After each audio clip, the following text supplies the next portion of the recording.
الحمدللہ رب العالمین والصلاة والسلام علی محمد الامین فاعوذ باللہ من الشیطان الرجیم بسم اللہ الرحمن الرحیم۔ ہم نے یہ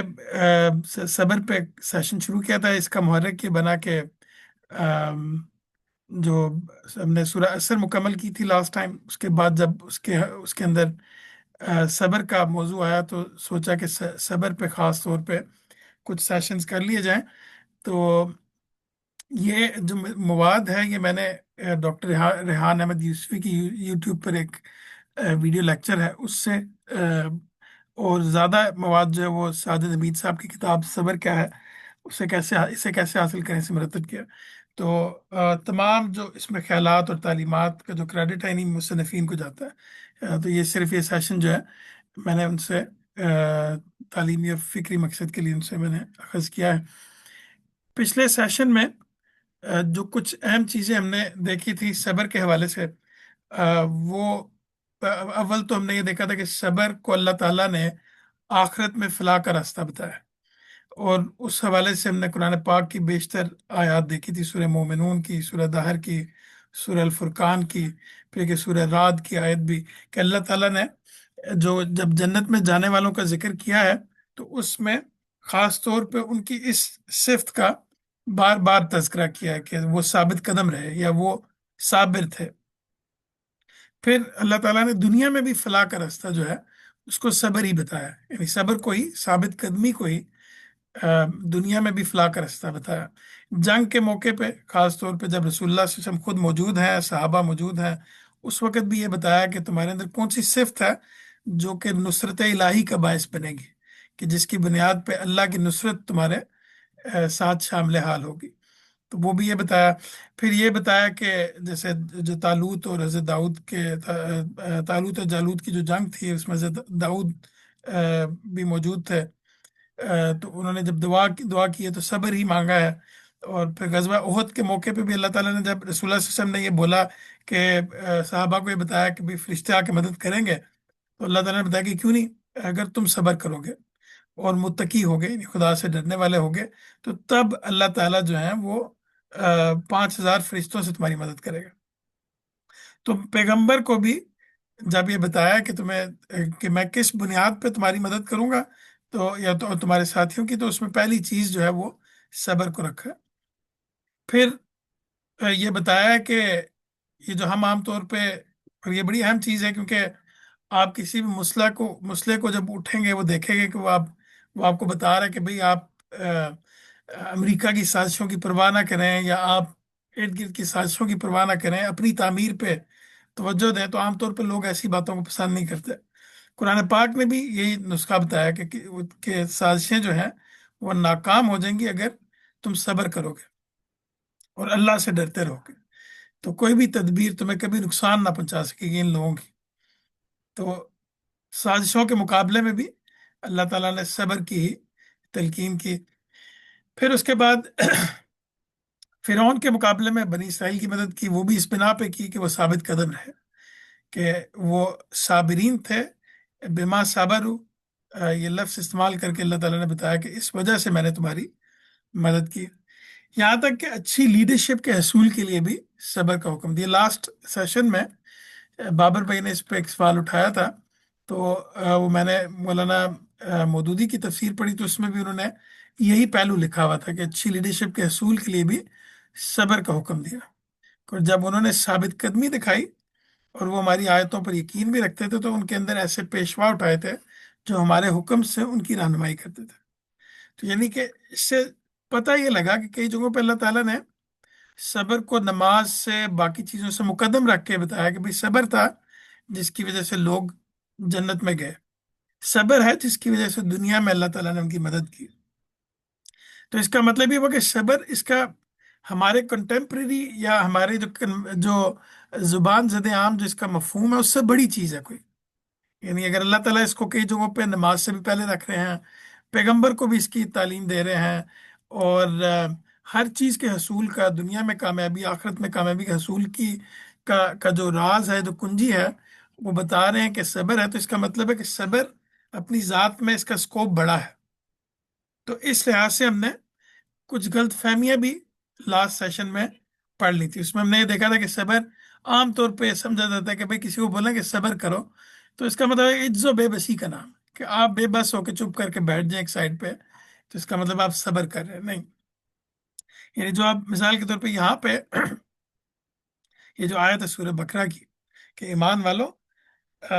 یہ نعمت تمہیں عطا ہوئی ہے تو اب تمہارے مخالفین کی طرف سے جو مشکلیں بھی پیش ہیں ان میں ثابت قدمی اور نماز سے مدد چاہو. اس میں شبہ نہیں کہ اللہ ان کے ساتھ ہے جو مشکلات کے مقابلے میں ثابت قدم رہنے والے ہیں. اس میں دیکھیں صبر مقدم ہے. اگین یہ وہ موقع ہے جس وقت اللہ تعالیٰ سورہ بقرہ میں، اللہ تعالیٰ پوری سورہ بقرہ میں بنی اسرائیل سے امامت لے کے بنی اسماعیل کو دے رہے ہیں. بنی اسماعیل کو جب یہ امامت دے رہے ہیں تو یہ ایک بہت بڑی ذمہ داری دے رہے ہیں. اس ذمہ داری میں اللہ تعالیٰ کہہ رہے ہیں کہ صبر کرو. یعنی ذمہ داری ایک طرف دے رہے ہیں اور دوسری طرف صبر کہہ رہے ہیں، تو اس کا مطلب ہے صبر ایسی چیز نہیں ہے کہ بس عجز و بے بسی ہو کے انسان چپ کر کے بیٹھا رہے، بلکہ آپ نے ذمہ داری پوری کرنی ہے اور صبر ثابت قدم رہ کر. پھر یہ عام طور پہ ہم سب غم کے موقع پہ کہتے ہیں کہ صبر کرو، تو یہ بھی ہم نے ڈسکس کیا تھا کہ اس کا اصل مفہوم کیا ہے. ہم آگے جا کے انشاءاللہ دیکھتے ہیں. تو حقیقی مفہوم ہم نے لاسٹ ٹائم ڈسکس کیا تھا کہ صبر کا جو بنیادی معنی وہ رکے رہنے یا روکنے کے ہیں، اور ساتھ میں یہ بھی سمجھ لینا چاہیے کہ کوئی دینی چیز نہیں ہے بلکہ یہ ایک انسانی وصف ہے. صبر جو ہے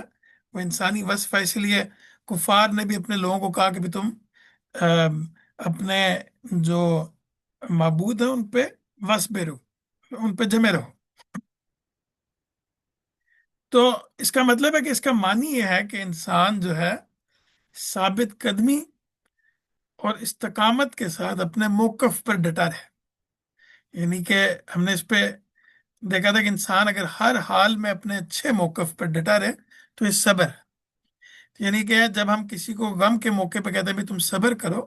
تو اس کا مطلب ہے کہ ہم اس کو یہ کہہ رہے ہیں کہ تم حق بات پر قائم رہو. حق بات کیا ہے؟ کہ ان للہ و انا الیہ راجعون، کہ ہم سب نے اللہ ہی کے پاس واپس جانا ہے. حق بات یہ ہے کہ ہم سب امتحان میں ہیں، ہمیں اپنوں کے جانے کا غم برداشت کرنا ہے. اس میں غمزدہ ہو جانا تو ایک بات ہے، لیکن چیخنا چلانا رونا دھونا بہت زیادہ کرنا، اس سے پرہیز کرنا چاہیے. تو اس حق پہ قائم رہو. یعنی حوصلہ مندی جیسے اعلیٰ وصف پر قائم رہنے کا نام پھر اس موقع پہ صبر ہوگا. تو صبر جمیل بھی اس لحاظ سے یہ بھی ہم نے ڈسکس کیا تھا کہ ہر وہ صبر جو کہ اظہار غم کے اچھے طریقوں سے پاک ہو. یعنی کہ اپنے اندر کی جو غم ہے یا اپنے اندر کا جو اندر طوفان ہے اس کو کسی بھی موقع پہ کسی اچھے طریقے سے پاک انسان اگر کرے. یعنی واویلا اور ماتم و سرکوبی کے بعد تو سبھی صبر کر لیتے ہیں، لیکن صبر جمیل ان لوگوں کے صبر کو کہتے ہیں جو غم کو اس طرح برداشت کرتے ہیں کہ نہ ان کی زبان کسی حرف شکایت سے آلودہ ہوتی ہے، نہ ان کے ہاتھ پاؤں سے کوئی خلاف وقار حرکت کا صدور ہوتا ہے. تو اصل چیز صبر کا حقیقی مفہوم یہ تھا کہ انسان حق پر قائم رہے. یعنی جب بھی اس کے سامنے کوئی چیز آئے جو کہ اس کو حق سے ہٹانے والی ہو تو وہ پھر ثابت قدمی دکھائے صحیح رستے پہ. یہ صبر کا اصل مفہوم ہے. اور ساتھ میں سورہ اثر میں ہم دیکھ چکے ہیں کہ ہم نے حق کی نصیحت کرنی ہے اور حق پر ثابت قدمی کی نصیحت کرنی ہے. تو حق دو طرح کا ذہن میں ہمیں رکھ لینا چاہیے کہ حق ایک اللہ تعالیٰ کا حق ہے اور ایک انسانوں کا حق ہے. تو ایک تو اس پہلو سے حق ہے، تو یعنی انسان نے جس طرح کے بھی حالات ہوں اس میں یہ دونوں حقوق پورے کرنے ہیں. ایک تو یہ صبر ہوگا، اور دوسری چیز یہ کہ انسان سچی بات جس چیز کو سچ سمجھے اس پر قائم رہے، ثابت قدم رہے. تو یہ صبر ہے. یہ دونوں پہلوؤں سے یہ چیز صبر ہے. پھر ہم نے یہ بھی دیکھا تھا کہ صبر کا جو دوسرا رخ ہے، کوئن کا جو دوسری سائڈ ہے، یعنی ایک ہی کوئن کی دو سائڈ جو ہیں وہ شکر کے مواقع ہیں. یعنی جب انسان کو نعمتیں ملتی ہیں، تو جب انعامات ملتے ہیں تو اس وقت بھی انسان اپنے موقف سے ہٹ جاتا ہے. یعنی کہ انعامات ملتے ہیں تو آم، یہ امکان پیدا ہو جاتا ہے کہ آدمی ان میں مگن ہو کر اپنے موقف سے ہٹ جائے